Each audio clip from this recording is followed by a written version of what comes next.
Ms. Sutton and General Hartman, you're likely aware of the calls, and this follows the same line, but for the establishment of a separate military service dedicated to the cyber domain or a cyber force. Like me, you are no doubt close with and respect many of those who are supportive of a cyber force. What would you say to those national security and cyber experts who are advocating for a separate cyber force? Step right into it.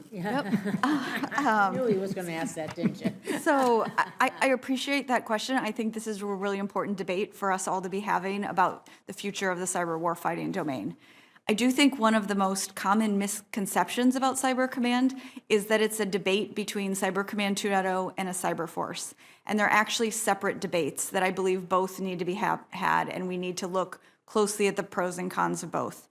Cyber Command 2.0 is inherently about building a talent model. It's looking across the entire talent pipeline from when we recruit someone, how we make sure we have the right talent, how we train them, how we retain them, how we build careers for them, how we really build our cyber warriors. We know how to do this as Cyber Command has become operational, we've built a set of very capable cyber operators. Now we need to do that at scale and have a system that supports that rather than doing it on an ad hoc method. And so Cyber Command 2.0 is really that talent management model. And we've been very careful as we've built that model that it's agnostic to the organizational model and that it would support both the current model where 5 services present as well as other organizational models such as the establishment of a cyber force. So I think they're both really important debates to have, but they are separate debates that we need to make sure that we're quickly moving ahead with Cyber Command 2.0. We have a lot of work done, and it's required regardless of what model we have to build the talent. And so that's our immediate focus, is working on all of these fundamental activities that we're gonna need going forward that would enable any future decisions to be made about an organizational change. General Hartman? Chairman, just would like to add 3 things to what the Honorable Sutton said. So agree with her that this Cybercom 2.0 is certainly important regardless of any future decision. I do believe when we did the analysis for Cybercom 2.0, the timeline was fundamentally important. All right, and so we did view this through a 2027 lens. We viewed it through a resourcing lens, and through that lens, Cybercom 2.0 provided us the best opportunity in order to build the force that we needed on a 2027 timeline. And I think that's important. The second piece is I fundamentally believe the ability to integrate across the joint force is best suited to the model that we are developing here in Cybercom 2.0.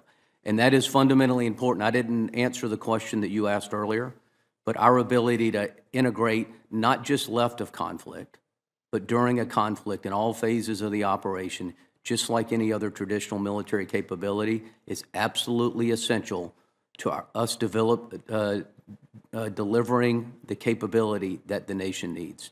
And I think Cybercom 2.0 is really the best course to do that. And I'm going to be asking a question a little bit about some of the cyber activity that might occur during an operation as well. But I do want to follow up a little bit. With Cybercom 2.0, where does a civilian workforce fit into a Cybercom 2.0 concept? So the scope of Cyber Command 2.0 is primarily focused on the cyber mission force, and it's enabling organizations, the headquarters, Cyber Command headquarters, the Joint Force Cyber headquarters, which is a blended workforce of both military and civilian and contractor work roles. So as a result, within Cyber Command 2.0, the majority of the initiatives do apply to both military and civilian populations, and we have sort of dedicated lines of effort that also target some things that are unique to both sides. So in short, we're addressing both issues for those elements that support the cyber mission force. Plenty of room for Guard units to continue to participate? Absolutely. The Guard and the Reserve are going to be critical on how we bring in some of that unique talent that has special expertise And there are specific lines of effort in the implementation plan where we look at how to bring that in, as well as they will be a fundamental part of our cross-functional team that we're building to roll out the implementation.